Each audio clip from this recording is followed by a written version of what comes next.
Hello everyone, सेवा सबैलाई फेरि पनि हाम्रो यो बसे जान लागेको भिडियो हेर्नु है त।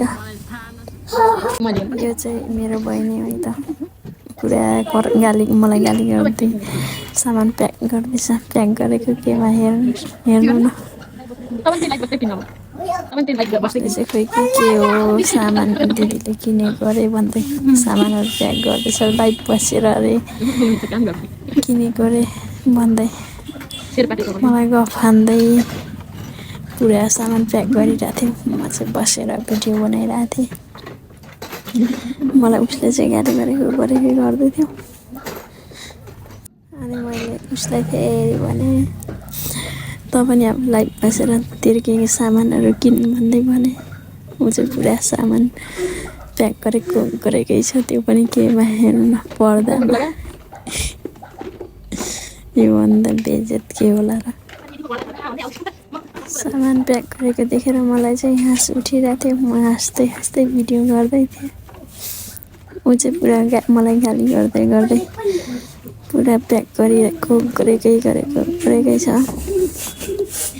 सामान प्याक गर्दै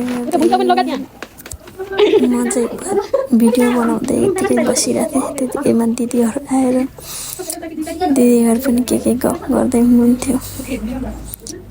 अनि लास्टमा चाहिँ दिदीहरूले नि सघाउनु भयो सामान बोक्नलाई। सबै सामानहरू प्याक गरिसकेपछि मैले चाहिँ खासै गरेन। अनि सामान बोक्न चाहिँ दिदीहरूले नि सघाउनु भएको थियो। गफ हान्दै बसिराख्नु भएको छ पुरा। यहाँनिर मस्की गफ हान्दैछ उनीहरू चाहिँ।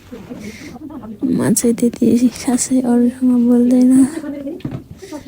त्यही भएर म चाहिँ त्यत्तिकै बसिरहेको थिएँ भिडियो गर्दै मात्र। अनि यत्तिकैमा मैले चाहिँ भिडियो गर्दै